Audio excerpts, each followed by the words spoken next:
प्रिय धर्म अनुरागी भक्तों, पंचमुखी दक्षिणमुखी हनुमान मंदिर बरगदवा गोरखपुर उत्तर प्रदेश में स्थापित में पंचमुखी हनुमान मंदिर में आप लोगों का पुनः स्वागत है।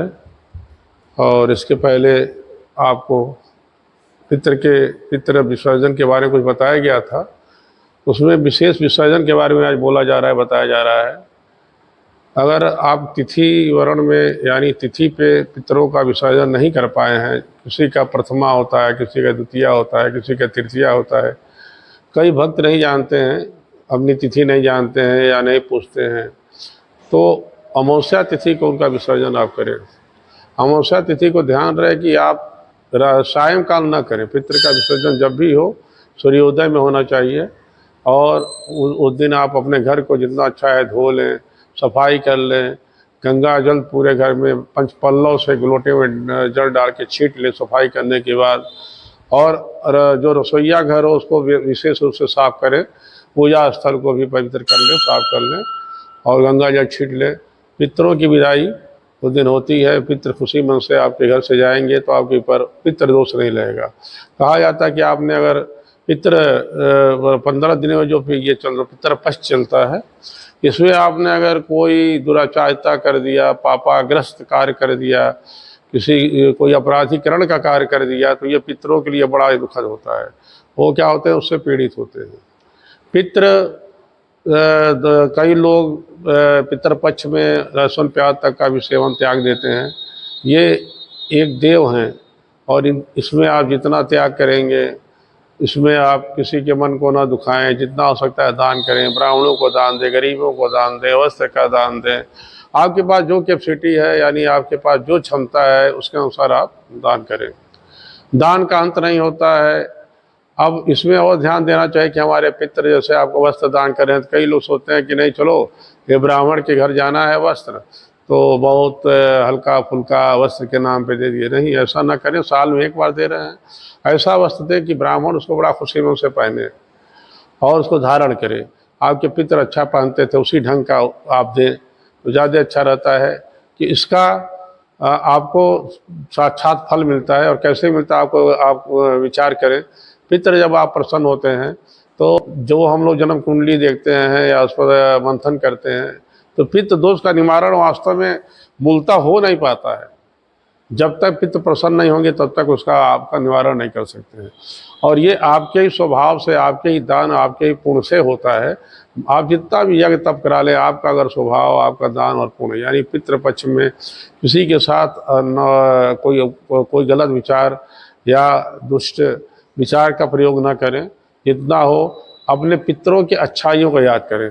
अगर पितर आपके मान लीजिए कुछ उनके गलत स्वभाव थे या उससे आप दुखी रहते थे या कुछ कारण था, पर उस समय पितृपक्ष में उनकी बुराइयों को न ध्यान दें, उनकी अच्छाइयों करें, उनसे क्योंकि पितृवर्ण में जाने के बाद आदमी पूजनीय हो जाता है और इसी कारण लोग उसे प्रणामित करते हैं, ध्यान देते हैं। इसका आप ध्यान दें। पितृ विसर्जन के दिन आप प्रातःकाल उठकर अपने पहले भोजन न करें। भोजन अच्छा, जो भी पितर आपके ग्रहण करते थे उससे मिलता जुलता भोजन, अच्छा पकवान बनाकर उसमें कुछ मीठा जरूर बना लें। अगर खीर बना सकते हैं, हलवा बना सकते हैं, और वो भी नहीं पसंद है तो सेवई जैसे भी चीज़ों को बना सकते हैं, मिठाई भी बना सकते हैं, लड्डू, और जो भी कोशिश करें घर में आपके पके। ये नहीं कि बाजार का लेते हैं, बाजार वाला पता है स्नान करके बनाया, कैसे बनाया, किस तरह उसका वो भाव रहा। आपके घर में पकेगा, हलवा बनेगा, शुद्धता से बनेगा। पितृ का इस तरह से आप पूरा बनाकर, और पहले बाहर जाकर अगर खुले स्थान में, अगर खुला स्थान आपको नहीं मिलता है, बहुत बड़े शहर में है, आप कहेंगे कि नहीं पार्क नहीं है, पार्क में जाएंगे तो तरह तरह से लोग उसको विरोधाभास होगा। आप अपने ही छत पे, अपने ही बालकनी में, घर से बाहर करें। कोशिश करें कि अगर प्रांगण से बाहर हो जाए, क्योंकि बड़े शहरों में संभव नहीं होता है, तो हम लोग कहते हैं चलो भैया बालकनी में ही कर लो, या कोई फील्ड हो ऐसा वहाँ चले जाओ कर लो। तो और अच्छा रहेगा। वैसे तो घर के अपने ओहदे से बाहर यानी बाहर निकासी की जाती है, 2 पत्तल लेना चाहिए, क्योंकि एक पत्तल तो आंख मुख पित्र के लिए होगा और एक पत्तल जो होता है वो जो पूर्वज है उनके बाद, उनके पहले जो और पहले के हैं उनके पिता या उनके पिता, उनके लिए आप निकालें। और एक आपके जो मुख्य पित्र हैं जिनको आप जानते हैं, जिनके प्रसवदा आपके माँ हैं, पिता हैं, और कैसे हैं, बाबा हैं, दादी हैं, इनके पहले भी थे, तो एक उनका निकाले, एक इनका निकाले, निकाल कर 2 जगह, और 4 बार जो जल लेगा 4 बार ही उस जल को ओम पितृ देवता भ्यो न करके गिरा दें, और लास्ट में जो कह दे पर विसर्जिता मतलब विसर्जिता मतलब होता है कि आप जाएं और कहें हे देव जाएं, हमारा भी भला करे और जहाँ जाएं वहाँ सबका भला करते हुए आप अपने अपने अपने धाम को जाकर व्यवस्थित हो जाए। फिर पितृवरण जब आएगा तो हम आमंत्रित आपको करेंगे। साल में 1 बार ही पितरों को बुलाया जाता है। हाँ, एक चीज़ का ध्यान दें कि अगर आपके घर जनेऊ जैसा वहाँ कार्य हुआ है, जनेऊ यज्ञोपवीत जिसको कहते हैं, या आपके घर कोई शादी हुई है, या यहाँ तक कि मान लीजिए गोद भराई का कार्यक्रम हो चुका है, वो आजकल वो भी बहुत विधि से होता है, तो फिर उस साल आप पितृ को नहीं बुलाएंगे, यानी आप पितृदोष पितृपक्ष में पितृवरण का पूजन नहीं करेंगे। आप शुद्धता रूप से जैसे कार्य चलता था वैसे ही आप पूजा पाठ घर में जो करते थे करेंगे।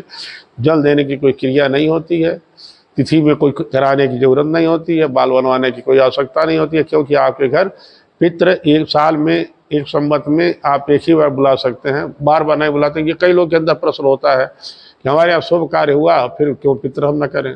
कई वृद्धे लोग पूछने आते हैं कि ऐसा क्यों है, तो इसका उत्तर यही है कि आप पूरे साल में 1 बार ही पितृ को आमंत्रित कर सकते हैं, बार बार नहीं कर सकते हैं।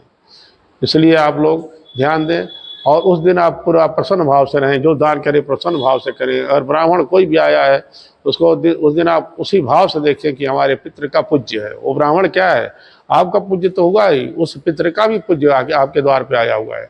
उस ब्राह्मण का आप जो है पूज्य बनाकर उसको दान करें।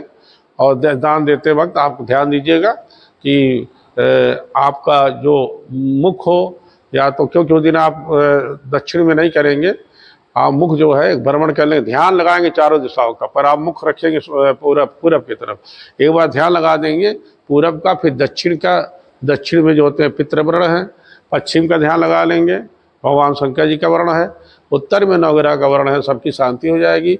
फिर पूरब में सूर्य भगवान को साक्षी मान करके और अग्नि को साक्षी मान करके और अपने गुरु का ध्यान लगाते हुए पितृ का विदाई करके उनको दान दक्षिणा देकर इस तरह से कर लेंगे।